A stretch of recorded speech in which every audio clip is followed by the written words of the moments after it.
It is a digital way. Chettinad Snacks Online brings the heritage to your doorstep. We connect tiny dots of Chettinad kitchen. Chettinad Snacks Online, the ultimate gateway of heritage-rich homemade products. Chettinad cook புக்கில் இப்போ நம்ம உப்பு சீடை எப்படி செய்யறதுங்கிற recipe பார்க்க போகிறோம். இது எல்லாருக்குமே பிடிச்ச ஸ்நாக் வெரைட்டி. இதை உப்பு சீடை, சின்ன சீடை, உருட்டு சீடை அப்படின்னு சொல்கிறது உண்டு. ஆனால் இது வீட்டில் செய்கிறதுக்கு எல்லாருக்குமே கொஞ்சம் பயம் இருக்கும், வெடிக்குமோ அப்படிங்கிற ஒரு அச்சம் இருக்கும். இது வெடிக்காமல் எப்படி செய்கிறது அப்படிங்கிற எனக்கு தெரிஞ்ச சில ஐடியாஸ் எல்லாம் நான் உங்களுக்கு சொல்கிறேன், இந்த வீடியோவில் ஷேர் பண்ணியிருக்கேன். ஸ்கிப் பண்ணாமல் பாருங்கள். இதை பார்த்தீங்கன்னா உங்களுக்கு ஈஸியாக புரியும். இதே மாதிரி ஃபாலோ பண்ணி செஞ்சுக்கோங்க. மாவை நான் வீட்டிலையே தயார் பண்ணி செய்ய போகிறேன். உப்பு சீடை, இனிப்பு சீடை ரெண்டுக்குமே வீட்டில் தயார் பண்ண மாவில் நம்ம செய்யலாம். நீங்கள் கடையில் கிடைக்கிற மாவு வாங்கியும் செய்யலாம். ஜென்மாஷ்டமி வரதுனால நான் இந்த வீடியோ உங்களுக்கு ஷேர் பண்ணுறேன். இப்போ உப்பு சீடை எப்படி பண்ணுறதுன்னு பார்த்துடலாம்.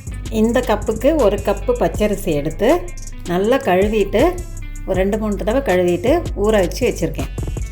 பச்சரிசி இனிப்பு சீடைக்கு பச்சரிசியில் செய்கிறது ஈஸி, நம்ம மிக்சியில் அரைக்கிறதுக்கும் ஈஸியாக அரைப்பட்டுரும். அதனால் பச்சரிசி எடுத்து ஒரு உழக்கு பச்சரிசி எடுத்து நல்லா கழுவிட்டு ஊற வச்சுருக்கேன். அரை மணி நேரம் ஆயிடுச்சு. அரை மணி நேரத்துலேருந்து 1 மணி நேரம் வரைக்கும் ஊற வச்சுக்கலாம். ஊற வச்சுட்டு நல்லா அந்த தண்ணி பூரா வடித்து எடுத்துக்கலாம். சுத்தமாக வடிஞ்சதுக்கப்புறம் நம்ம இது மாவாக அரைக்க போகிறோம். இப்போ தண்ணி வடியட்டும். ஒரு 5-10 நிமிஷம் வடிஞ்சிட்டு நல்லா கம்ப்ளீட்டாக ட்ரைன் ஆகட்டும். ட்ரைன் ஆனதுக்கப்புறம் நம்ம எடுத்து வெள்ளை துணியில் காய வச்சிடலாம். நல்லா கிளாத் எடுத்து விரிச்சு விட்ருங்க. தண்ணி இப்போ நல்லா வடிஞ்சிடுச்சு. 10 நிமிஷம் ஆகிடுச்சு. எல்லா தண்ணியும் சுத்தமாக கம்ப்ளீட்டாக ட்ரைன் ஆகிடுச்சு. பரப்பி விட்டுருவோம். ஒரு 5-10 மினிட்ஸ் வச்சிங்கன்னா நல்லா தண்ணி எல்லாமே வடிஞ்சிடும். ஆனால் இந்த துணி எக்ஸஸாக உள்ள தண்ணி எல்லாம் இழுத்துருச்சுன்னா உங்களுக்கு அரைக்கிறதுக்கு ஈஸியாக வரும். கட்டி தட்டாமல் உங்களுக்கு அரைக்கிறதுக்கு வரும். ஜலிச்சு எடுத்துடலாம். அதனால் இது ஒரு அரை மணி நேரம் 1 மணி நேரம் அப்படியே விட்டுடலாம். சும்மா இப்படி விட்டு டேபிள் மேலே நீங்கள் விட்டிங்கன்னாவே போதும். இல்லைனாலும் ஃபேன் கீழே வைக்கலாம். வெயிலில் வைக்கணுங்கிற அவசியம் இல்லை. இது ஓரளவு உலரட்டும். நம்ம அதுக்குள்ளே கொஞ்சம் உளுந்து எடுத்து வறுத்துட்டு வந்துடலாம். ஒரு 2-3 டேபிள் ஸ்பூன் உளுந்து எடுத்து நிதானமான தீயில் பொன்னிறமாக வறுத்து எடுத்துக்கணும். இது நம்ம பொன்னிறமாக வறுத்தால் தான் நல்லா வாசமாக இருக்கும். இந்த மாதிரி பொன்னிறமாக வறுத்துக்கலாம். இந்த மாதிரி செவக்க வறுத்துருக்கோம். இந்த அளவுக்கு நல்லா செவக்க வறுத்துக்கணும். இதை இப்போ பவுட்ரு பண்ணி எடுத்துகிட்டு வந்துடுறேன். நைஸ் பவுடராக இதையும் அரைச்சி எடுத்துக்கலாம். அரை மணி நேரத்துக்கு மேலே ஆயிடுச்சு. இப்போ இப்படி பண்ணி பார்த்தீங்கன்னா கையில் தண்ணியே ஒட்டலை, சுத்தமாக தண்ணி ஒட்டலை, நல்லா உலர்ந்துடுச்சு. ட்ரையும் ஆகலை. ஆனால் நீங்கள் க்ரஷ் பண்ணிங்கன்னாவே, இப்படி பண்ணிங்கன்னாவே பவுடர் ஆகும். தண்ணி ஒட்டலை. இந்த மாதிரி நல்லா உலர்ந்ததுக்கப்புறம் இந்த ஸ்டேஜில் நம்ம இப்போ மிக்சியில் சேர்த்து இதை அரைச்சி எடுத்து ஜலிச்சிடலாம். இப்போ மிக்சி ஜாரில் இதை சேர்த்துக்கலாம். சேர்த்து நல்லா நைஸ் பவுடராக அரைச்சி எடுக்கணும். கொஞ்சம் கொஞ்சமாக சேர்த்து அரைச்சிக்கலாம். ஜலிச்சு அதை சேர்த்து அரைச்சிக்கலாம். இப்போ இதை முதல்ல அரைச்சி எடுத்துகிட்டு வரேன். மாதிரி அரைச்சிருக்கேன். இப்போ இதை ஜலிச்சுக்கலாம். நல்லா மாவு ஸ்மூத்தாக இருந்ததுன்னா நல்லாயிருக்கும் சீடை. நம்ம கடையில் வாங்குகிற மாவையும் வறுத்துட்டு செய்யலாம். வீட்டிலையே செஞ்சால் அது ஒரு திருப்தி இருக்கும். அதனால் நான் வீட்டிலையே செஞ்சு காமிக்கலாம் உங்களுக்கு அப்படிங்கிறதுனால அரிசி ஊற வச்சுட்டு அதை உலர்த்திட்டு இப்போ மிக்சியில் போட்டு எடுத்திருக்கேன். சப்போஸ் இதில் கப்பி இருந்தாலும் நம்ம இன்னும் அடுத்த ஈடு அரைக்க போகிறோம்ல, அதில் இதை சேர்த்துடலாம். கப்பியை கொஞ்சம் தங்கம் எப்படியும் அதை அடுத்த ஈட்டில் சேர்த்து அரைச்சிக்கலாம். ஃபைனலாக கொஞ்சோண்டு தங்கிறத நம்ம இட்லி மாவுலையோ எதுலையோ சேர்த்துக்கலாம். வேஸ்டேஜ் ஒன்றும் இருக்காது. இந்த மாதிரி கொஞ்சோண்டு கப்பி தங்கும் உங்களுக்கு. இதை சேர்த்து திரும்ப அரைச்சிட்டு வந்துடலாம். நல்லா நைஸாக ஸ்மூத்தாக இருக்குது பவுட்ரு.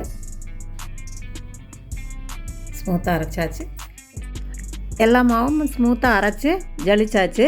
இப்போ ஒரு பேனை சூடு பண்ணிவிட்டு நிதானமான தீயில் மாவு நல்லா ட்ரை ஆகிற அளவுக்கு ரோஸ்ட் பண்ணிக்கலாம். ரொம்ப சவக்க வறுக்க வேண்டாம். துள்ளுற பதம்னு சொல்லுவோம் இல்லையா, அந்த மாதிரி துள்ளுற பதம் வரைக்கும் வறுத்து எடுத்துக்கலாம். இந்த மாதிரி இருந்தால் கரெக்டாக இருக்கும். இப்போ நம்ம எப்படி செய்கிறதுன்னு பார்த்துடலாம். உப்பு சீடைக்கு இப்போ 1 கப் மாவு, அதே போல் இனிப்பு சீடைக்கு எடுத்த மாதிரியே 1 கப் மாவு.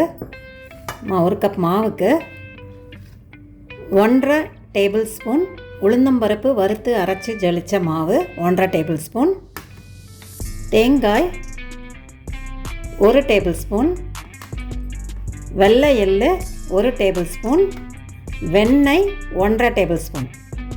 இதை இப்போ எல்லாத்தையும் சேர்த்து பிசையணும். அதுக்கு முன்னாடி இந்த உளுந்த மாவையும் அரிசி மாவையும் சேர்த்து ஜலிச்சுக்க போகிறோம். இதுதான் தேவையான பொருட்கள். இது கூட உப்பு சேர்க்க போகிறோம். உப்பு தண்ணி, அவ்வளோதான். இது இருக்கட்டும். இதை ஜலிச்சிடலாம். 1 கப் அரிசி மாவை தான் நம்ம அரைச்சி ஆற வச்சுருக்கோம். அந்த மாவு தண்ணி பசை போக ஆற வச்சுருக்கோம். பாருங்கள் கட்டிகள் இருக்குது, அதுக்காக தான் நம்ம ஜலிக்கிறோம். இதை இப்படி தேய்ச்சி வச்சுருக்கோம். இப்போ நீ உளுந்த மாவையும் இதில் சேர்த்து ஜலிச்சிடலாம். 2-3 தடவை ஜலிக்கும் போது வெடிக்காது, அதுக்காக தான் நம்ம ஜலிக்கிறோம். உளுந்த மாவு அரிசி மாவு அரைச்சி ஜலித்தோம், அதை திரும்பவும் ஜலிச்சிருக்கேன். இப்போ இந்த சீடைக்கு தேவையான உப்பு, இதுக்கு தேவையான உப்பு சேர்த்துட்டு நம்ம இந்த வெண்ணெய் சேர்க்க போகிறோம். நம்ம காமிச்சல்ல அந்த பொருள் எல்லாமே ஒன்று ஒன்றா சேர்க்க போகிறோம். வெண்ணெய் 1 டேபிள் ஸ்பூன் சேர்த்துக்கிறோம். தேங்காய் 1 டேபிள் ஸ்பூன். இதுலேயும் எள்ளு 1 டேபிள் ஸ்பூன், ஒரு 1.5 டேபிள் ஸ்பூன் சேர்த்துக்கலாம். சேர்த்து இதை நல்லா பெசரி விட்டுட்டு தண்ணி ஊற்றி பிசைஞ்சிக்கலாம். நல்லா முதல்ல கலந்துருங்க. கலந்துட்டு அதுக்கப்புறம் அந்த உப்பு, வெண்ணெய், தேங்காய், எள்ளு இதெல்லாமே மிக்ஸ் ஆகிற அளவுக்கு கலந்துட்டு அதுக்கப்புறமா நம்ம தண்ணி கொஞ்சம் கொஞ்சமாக சேர்த்து பிசைஞ்சிக்கலாம். டைட்டாக பிசைஞ்சிக்கணும், தண்ணியாக இல்லாமல் கொஞ்சம் டைட்டாக பிசைஞ்சிக்கணும். முதல்ல இதை பெசரி எடுத்துகிட்டு தண்ணி சேர்க்கலாம். தேங்காய் சேர்க்காமல் நீங்கள் அதில் வெதுவெதுப்பான தேங்காய் பால் சேர்த்தும் பண்ணலாம், அதுவுமே ரொம்ப வாசமாக இருக்கும். தேங்காய் பால் பிடிக்கும்னா தேங்காய் சேர்க்காமல் பால் எடுத்துகிட்டு அதை வெதுப்பாக சூடு பண்ணிவிட்டு சேர்த்து பிசைக்கலாம். தண்ணி சேர்க்காமல் தேங்காய் பால் விட்டு பிசறிக்கலாம், அதுவும் ரொம்ப நல்லாயிருக்கும். இப்போ கொஞ்சம் கொஞ்சமாக தண்ணி சேர்த்து பிசைக்கணும். ரொம்ப தண்ணி ஒரே டைமில் சேர்க்க வேண்டாம், கொஞ்சம் கொஞ்சமாக சேர்த்து மாவு பிசைஞ்சிக்கோங்க.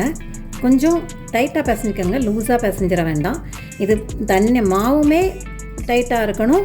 உருண்டை பிடிக்கும்போது பார்த்திங்கன்னா ரொம்ப டைட்டாக இல்லாமல் கொஞ்சம் வெடிப்பு இருக்க மாதிரி பண்ணிட்டீங்கன்னா எண்ணெய் உள்ளே போய் கொஞ்சம் அந்த கிராக்கு இருக்கும் இல்லையா, அப்போ எண்ணெய் உள்ளே போகும்போது சீடை வெடிக்காது. அதுக்காக தான் கொஞ்சம் அந்த கிராக் இருக்க மாதிரி உருட்டிக்கணும். ரொம்ப வழுவழுன்னு ஸ்மூத்தாக உருட்டாமல் கொஞ்சம் கிராக் இருக்க மாதிரி உருட்டிக்கணும். நான் கொஞ்சம் குவான்டிட்டி தான் பண்ணுறேன் அப்படிங்கிறதுனால மொத்தமாக பெசறேன். நீங்கள் நிறைய குவான்டிட்டி பண்ணுறீங்க அப்படின்னு சொன்னால் ஒரு பேட்சாக பெசரிக்கங்க, மாவை பிசைஞ்சிக்கோங்க. ஒரே டைமில் எல்லா மாவையும் பிசைஞ்சு வைக்காதீங்க, பேட்சாக பிசைஞ்சிக்கோங்க. அப்போ தான் உங்களுக்கு மாவு காஞ்சி போகாது. இந்த சீடையுமே உருட்டிட்டு கொஞ்சம் நேரம் விட்டுறணும், அப்படியே உலர விட்டுறணும். நல்லா உலர்ந்ததுக்கப்புறம் நம்ம பொரிச்சு எடுத்தோன்னா வெடிக்காது. இந்த மாதிரி பிசைஞ்சாச்சு மாவு. ரொம்ப ஸ்மூத்தாக இல்லாமல் இந்த மாதிரி கொஞ்சம் இந்த பாருங்கள், இந்த மாதிரி தெரியுதா, இந்த மாதிரி இருக்க மாதிரி பிசைஞ்சிட்டோன்னா வெடிக்காது. இப்போ மாவை எடுத்துகிட்டு இந்த மாதிரி லைட்டாக உருட்டுங்க, ரொம்ப ஸ்மூத்தாக உருட்டாதீங்க. அங்கங்கே இந்த மாதிரி வெடிப்பு தெரிகிற மாதிரி லைட்டாக உருட்டிக்கங்க. ரொம்ப அமுத்தி உருட்ட வேண்டாம், இந்த மாதிரி உருட்டிக்கலாம். எல்லாத்தையும் அந்த மாதிரி உருட்டி வச்சிடலாம். கொஞ்சம் நேரம் உலர்ந்து வரட்டும். உலர்ந்து வந்துருச்சுன்னா உங்களுக்கு வெடிக்காது. அதுவும் ஒரு ஐடியா. இந்த சின்ன சின்ன டிப்ஸு எனக்கு தெரிஞ்சதை நான் சொல்கிறேன், இதை அப்படியே ஃபாலோ பண்ணிக்கோங்க. அப்போ உங்களுக்கு இது ஹெல்ப்ஃபுல்லாக இருக்கும். நம்ம சேனலை சப்ஸ்கிரைப் பண்ணாதவங்க சப்ஸ்கிரைப் பண்ணிக்கோங்க, பயனுள்ளதாக இருக்கும். இந்த சீடை வகை ரெண்டுமே செட்டிநாடு ஸ்நாக்ஸ் ஆன்லைனில் கிடைக்கும், அங்கேயும் வாங்கிக்கலாம். 2 இனிப்பு சீடை, உப்பு சீடை ரெண்டுமே கிடைக்கும். பட் இந்த மாதிரி எல்லாத்தையும் ஒரே மாதிரி உருட்டிட்டு கொஞ்ச நேரம் நிழலில் அப்படியே உலர்த்தி விட்டுருங்க. உலர்த்தி விட்டுட்டிங்கன்னா உங்களுக்கு வெடிக்காது, நல்லா சீக்கிரமாக வறுபட்டுரும், பொறுன்னு இருக்கும். அதனால் கொஞ்சம் நேரம் விட்டுருங்க. விட்டுட்டு அதுக்கப்புறம் வறுத்துக்கலாம். நீட்டமாக செஞ்சிங்கன்னா சுத்தமாக வெடிக்காது, வெடிக்குங்கிற பயமே இல்லாமல் தாராளமாக வறுத்து எடுத்துடலாம். உருண்டையாக பிடிக்கும்னா உருண்டையாக பிடிச்சிட்டு நிதானமான தீயில் நான் சொன்ன மெத்தடெல்லாம் ஃபாலோ பண்ணி செய்யுங்க, வெடிக்காது, தைரியமாக செய்யலாம். இப்போ நம்ம எண்ணெயை சூடு பண்ணிக்கலாம். இதை பொரிச்சு எடுக்கிறதுக்கு தகுந்த எண்ணெயை சூடு பண்ணிக்கலாம். சூடு பண்ணும்போது கொஞ்சம் ஃப்ளேமாக ஹையில் வச்சுக்கோங்க. எண்ணெய் நல்லா சூடானவுடனே சிம்மில் வச்சுருங்க. சிம்மில் வச்சு பொரிச்சிங்க அப்படின்னு சொன்னாக்க வெடிக்காது, நம்ம வெடித்தாலும் உஷாராயிடலாம். மிதமான தீயில் இருக்கும்போது உள்ளே நம்ம உருட்டி வச்சுருக்க சீடையை சேர்த்து பொரிச்சிடலாம். சேர்த்துட்டு ஒரு நிமிஷம் கழிச்சிட்டு கிளறி விடுங்க. உடனே கிளறி விடாமல் ஒரு நிமிஷம் கழிச்சிட்டு அப்படியே கிளறி விடுங்க. கிளறி விட்டு நல்லா பொன்னிறமாக வறுக்க மாதிரி வறுத்து எடுத்துக்கணும். தீயை நல்லா சிம்மில் வச்சுருங்க. சிம்மில் வச்சிங்கன்னா வெடிக்காது. அப்பப்போ கிளறி விடுங்க. இந்த மாதிரி சிஸ்லிங் சவுண்டு கம்ப்ளீட்டாக நின்னதுக்கப்புறம் எண்ணெயை விட்டு நல்லா அரிச்சு எடுத்துருங்க. நல்லா அட்டகாசமாக பொன்னிறமாக அழகாக சீடை வெடிக்காமல் பொரிச்சு எடுத்துட்டோம். நீங்கள் பயம் இல்லாமல் தைரியமாக இந்த மெத்தடை ஃபாலோ பண்ணி செய்யலாம். 2-3 தடவை ஜலிச்சிடுங்க. ஜலிச்சுட்டு கட்டிகள் இல்லாமல் ஜலிச்சுட்டு செஞ்சிங்கன்னா நல்லாயிருக்கும். செஞ்சு பார்த்துட்டு எப்படி இருந்ததுன்னு சொல்லுங்கள். உங்கள் நண்பர்கள் கூடயும் ஷேர் பண்ணிக்கோங்க. நம்ம சேனலை ஃபஸ்ட் டைம் பார்க்குறவங்க சப்ஸ்கிரைப் பண்ணிக்கோங்க. உங்களுக்கு பயனுள்ள தகவல்கள் எல்லாம் இந்த சேனல் மூலமாக தெரிஞ்சுக்கலாம். சமையல் குறிப்புகள் எல்லாம் தெரிஞ்சுக்கலாம். அடுத்து இனிப்பு சீடை ரெசிபி போட போகிறோம் வீடியோ உங்களுக்கு அப்டேட்ஸ் வரும். தேங்க்ஸ் ஃபார் வாட்சிங். சுவையை ரசிக்கலாம் வாங்க.